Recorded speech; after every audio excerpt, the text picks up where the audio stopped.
It's obviously you always celebrate when you can go on the road and get a win. And it's hard to win games, and period, and particularly against a good football team. And there were a lot of good things and a lot of things we can improve and be better upon. We just had our truth meeting this morning and went through it with the team, and then our theme for this week. And I thought our defensive line controlled the line of scrimmage, and without that, we could have been in for a long night, because they really did throw it and catch it well on us, and impressed with their quarterback and their receiving core, but we didn't play with the fundamentals that I've seen us be able to do in camp. So we've got to figure out exactly why. And I think both DJ and I would say we probably didn't have them quite as prepared as we should physically, and we just didn't look as fresh as I've seen us. So I thought our D-line controlled it. Obviously, 2 big fourth down stops were huge, and then special teams wise, huge play in the kickoff return. Too many penalties that we got a great kill punt down on the 6-yard line and have to repunt that, and then the 15-yarder is kind of he just lost his footing, and that was kind of a freak thing there. But had too many penalties, 9 for sure, two third down and a fourth down conversion for defensive penalties, and offensively was pretty clean other than 2 false starts and the holding penalty on Perry, which I thought he was doing a great job with the technique we teach. And but I thought both our lines controlled the line of scrimmage, which you can win a lot of games when you're rushing for 7 yards an attempt. And we're thrilled to get the win. On to the next one. That one goes in the trash, and the goal is to be 1-0 this week. We get to come to the 16th straight sellout at Jordan-Hare, which our fans were incredible in Waco, along with our band and cheerleaders and people that traveled there. And but it's nothing like playing at home, and we've got to have an edge about us when we get to play here, that it's a special opportunity. And I know this weekend is the Pat Dye Players Reunion, and be good to see all those guys back here. And we're thrilled to be kicking things off at home and finding a way, hopefully, to get better this week. Jacob Goins, ESPN 106.7. And Auburn Jackson clearly showed the legs and the ability to run the football. Moving forward, is that going to be something you build into the offense more with the success you saw in week 1? Totally depends what's needed to win. That's always been my philosophy of offensive football is, what is it for this game that is going to help us win the football game? And if that's needed and that's what the game calls for, I think he's very capable and willing to do that. So it's all about, the flow of the game and how that's going. And, some of those were called runs. Some were obviously him pulling it down and using his legs. And, we'll go into every game being willing to do that for sure. You noticed Darian Smith only played 8 snaps, but he was down for 2 pressures, and you guys rotated a lot up there, just especially with the pass rush. How much did you like seeing, especially some of those young guys getting in there and making an impact in the game? Yeah, we played 28 kids on defense, and I think the front was the reason we won the football game, really.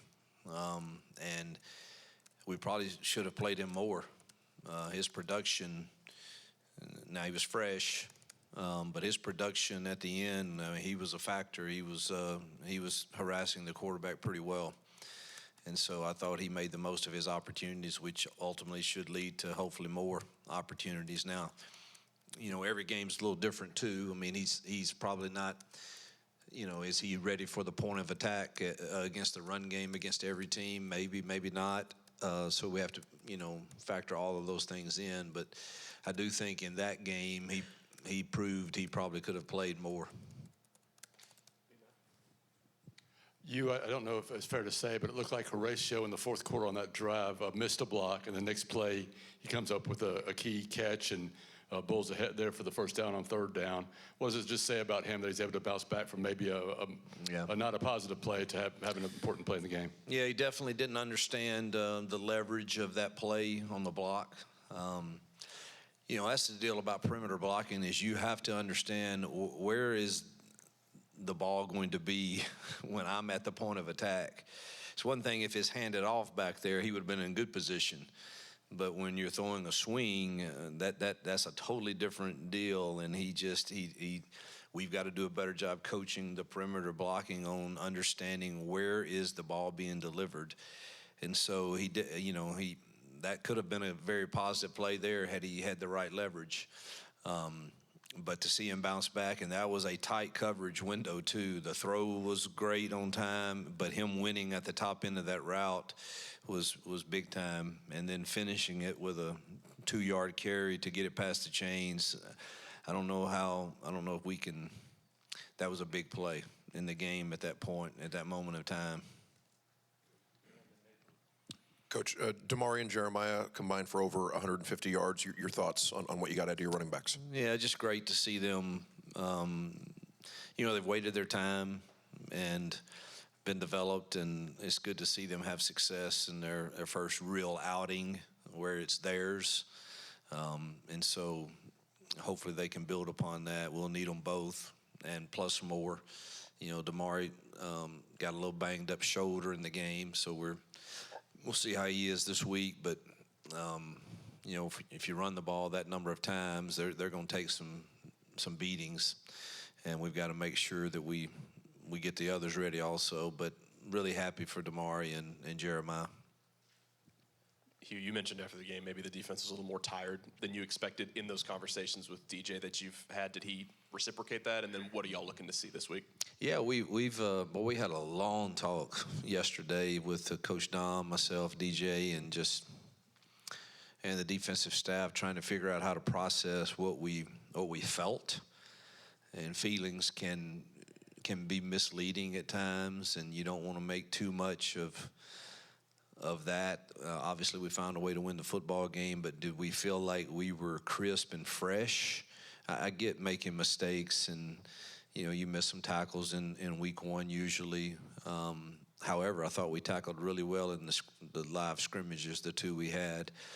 But it just, whether or not it was it was 140 degrees when we got there, and our emotions on defense were an emotional group probably, and that adds to the drain.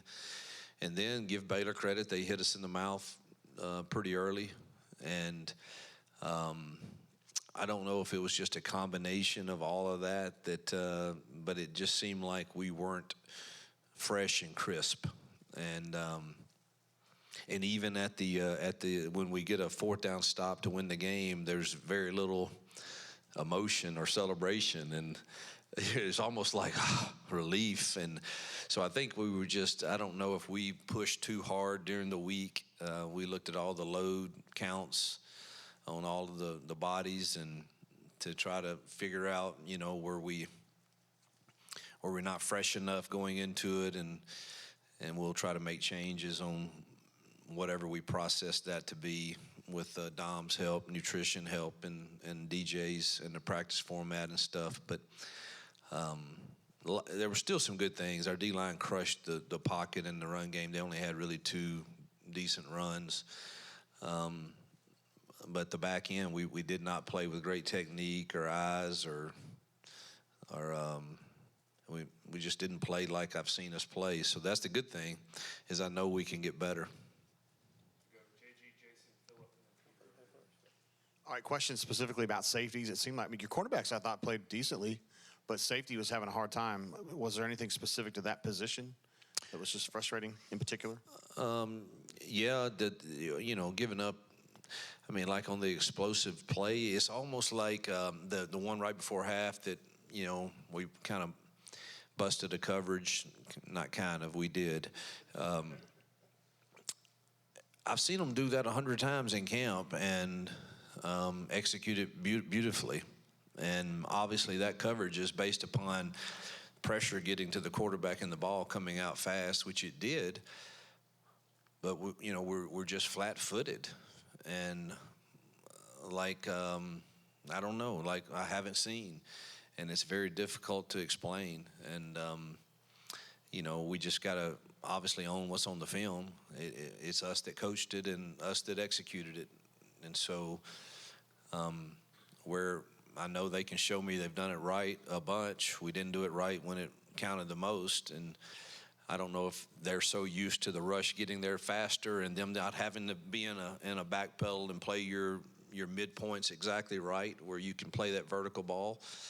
But the rush, they did a good job of. I mean, it was getting there, but maybe they're used to getting there quicker in practice. But we definitely didn't tackle well there, didn't play with the right leverage on the ball, and didn't understand a couple times where our help was, and got beat on inside routes by number one a bunch.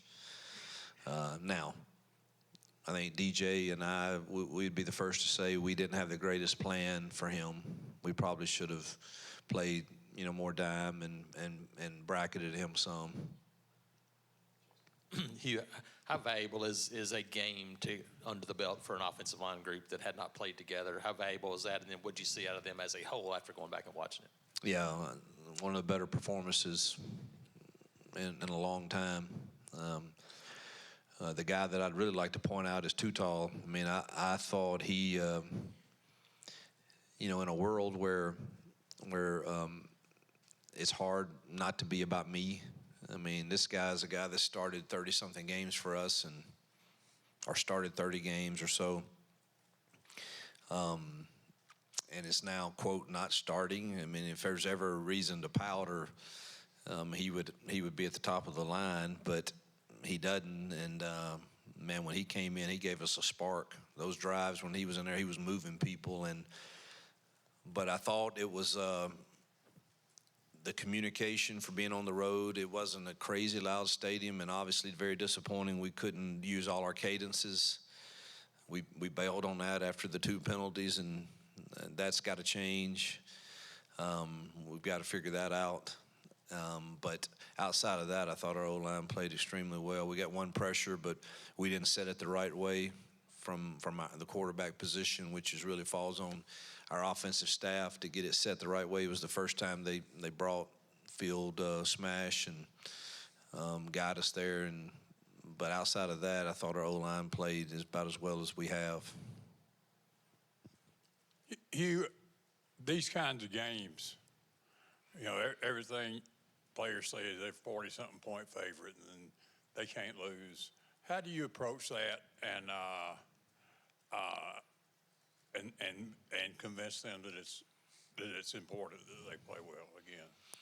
Well, you hope you don't have to. You hope that the focus is on us and not a given opponent. And it's on us getting better from last week, which there's a lot on the film we can, and we don't have to search for it. It's there. And so if the leadership of the team truly wants to have a year that we look back on and are pleased with, there's zero chance of that happening without us understanding the task at hand is to better ourselves from week 1 to week 2. It doesn't matter who the opponent is or what people say, or I've had a lot of those, and you get in as a dogfight because you didn't have that mentality. So I hope we're at a point now in year 3 where we have some leaders that understand this is not about anybody other than Auburn and how we should improve this week, irregardless of who we're playing. Amara seemed like he was banged up a little bit towards the end of that game. How's he doing, and is there anybody else who you expect to be limited this week? Amara's bounced back and got back in, so I think he's fine. Unfortunately, Champ suffered a broken thumb that will require surgery, so he will miss some time. And Damari's shoulder is questionable. I think that's, I mean, there's a lot of bumps and bruises, but I think that's the two that will be, well, Champ will be out. Damari is questionable. You talked about the defensive front in the secondary. Talk about the linebackers. Couldn't help but notice Xavier and Robert 17 and 0 a lot, but how was the overall linebacker? Good against the run, not so good against the pass, in technique and drops. And man, if you're supposed to be on the hash, drop or be on the hash. We've got to improve those aspects of it. But there were some good things and then some things we've got to improve on. Go Johnny in the back and then Mike. We'll cycle back there. Past years with Peyton's performances, you've kind of gone back and looked at the RPOs and good and bad, good and bad. I'm just interested, after watching the film, how you would grade Jackson's performance in his first game in your offense. Very patient and truthfully, the first thing I tell our kids is how many times I put them in a bad situation. Our offensive staff did. By the way, I thought Nick's and the offensive staff did a really nice job of game planning, first downs, and getting ahead of the chains. And he did a nice job throughout the game of getting us off to a positive drive. But he was really patient. I mean, he only had one play where I thought he was careless with the ball, and that was the pressure one. I allowed him on, I regret it, we had a drive where we were really getting some chunk yards in this 2nd and 4, and allow him to throw an RPO to Malcolm. And, in normal situations, that's fine. But man, the run was another gash. I mean, Cobb was going to rip that counter off for a lot of yards, and that's on me. That's not on Joe. I gave him the green light to do it, even though the safeties, they just were not going to attach themselves to the box. They were sitting at 10 yards, and they were not moving. And our normal rule for that is you give the ball, you hand the ball off. But I get greedy sometimes, and it's hard when you have the receivers we have to. But you're averaging about 7 yards a gain. You probably need to fight that urge to take the shot there. Particularly in that, I think we would have scored on that drive and made the outcome a little easier. But I thought his decision making, because with their flat-footed, he knows we have guys that could run by them, but the box is still light, and that's a temptation that a quarterback that can throw it with the arm strength to the outside that he has. And the throw he made there, it actually hit Malcolm in the hands. Now, he had some vision. The guy was kind of in his vision, but it was a good throw. But I own that, not him. So I thought his decision making was really good, other than the one carelessness with the ball. Michael Giddens, Warport, Auburn. Coach, Baylor was unable to stop you guys from running the ball. 75% of your plays ended up being runs. But you talked about the receivers and how they're able to make plays for you when you need it. Cam had a good one where he showed off his athleticism.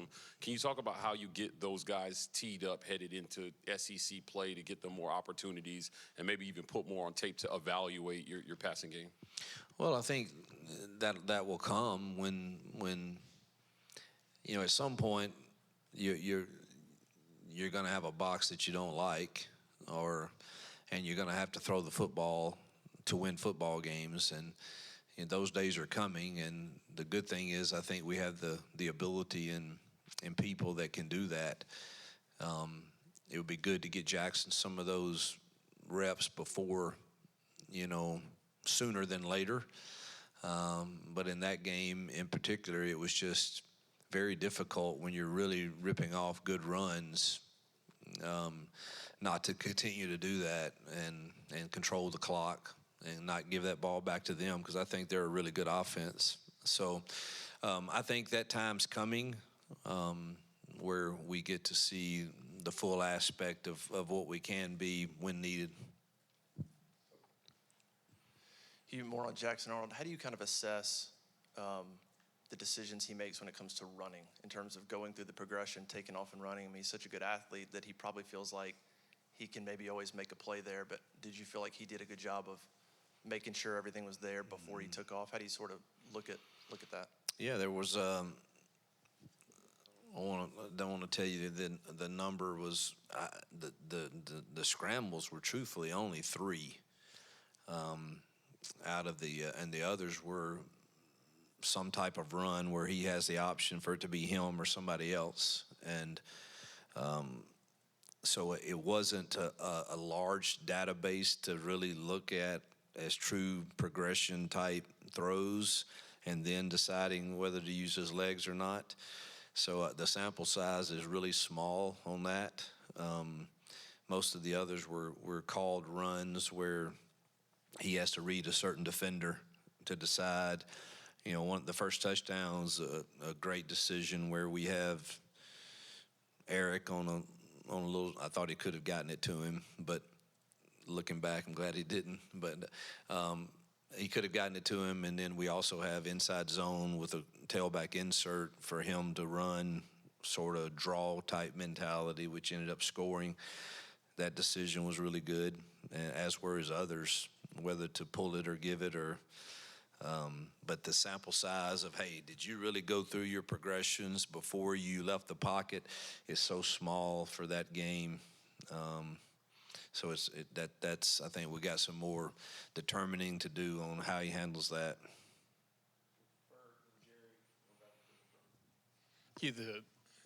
From the game, rewatching it, the tight ends seemed to be did really well in run blocking. How big were they? I mean, y'all say 11 and a lot of 12 because of the box count. I thought B. Frazier had his best game. I thought he played at a high level. Preston battled hard too. They had 2 big catches and great drop step on the one B. Frazier caught. Like to see him come up with that ball and not, obviously it was not a fumble, but still don't like to see it loose on the ground. But I thought he played at a high level, and then Tate coming in our Big 12 package did some really good things. He had a great block on that 4th and 1, and so I thought they played at a very high level in the run game. Pass game, again, not enough sample size, but the ones that did come their way, I thought they handled very well. Coach, we saw some quality snaps from Eric Winters with the injury of Champ Anthony. Would that possibly see him inserted into the starting lineup? I really don't know on who's starting and who's not, but as far as more time, I think it's reasonable to expect that for sure. I think the opportunity is there for several guys to. That was my challenge this morning. Is, man, go have a great week. Those of you who didn't get the number of snaps that you hoped, go have a great week and make this a different week. And Eric played a lot of snaps, but it's a reasonable assumption to say if Champ's down, his snaps even go up more. Yeah, Hugh, your friend Gus had a pretty good day the other day, and it was a big deal for him. No, I knew that. I knew you'd like that. It's a pretty big day for him. Talk about how happy you are to see him kind of getting that chance and then making the most of it. I mean, there are friends in this business, and then there are close friends, and Gus and I are just genuine, really close friends, and who's walked with me through a lot, and I think he'd say the same. He's loyal, and I couldn't be happier for him. To seem like he was having fun coaching the game and doing what he's good at, and so enjoyed talking to him after it, and really happy for he and Christy.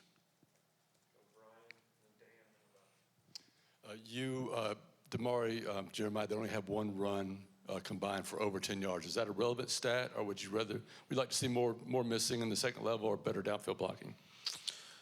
Yeah, that was, you would like to see them break a few probably. The way they were playing their safeties, setting flat-footed at 10 is kind of hard to, I mean, they did a good job tackling us, so yes, you'd like to see us break more, but the average of 7 is pretty good, so you don't want to complain too much, but certainly you'd like to see some of those become, more explosive 15, 20-yarders by them making somebody miss there in that 7-yard range. Coach, you mentioned throughout the preseason the plan was to rotate a lot on the defensive line. What did you think of that in game 1, and did anyone stand out in particular of the guys who played? Yeah, we rotated a lot of guys. I think we had 6 inside guys and 5 outside guys, maybe 6. Really good rotation. I thought all of them played solid and established a presence at the line of scrimmage. I don't know that there's, it wasn't any like standout performances, but all of them played really solid, and I thought established the line of scrimmage and got push on the pocket where the pocket got crushed. So all of them, I thought played well. Yep. Thank you.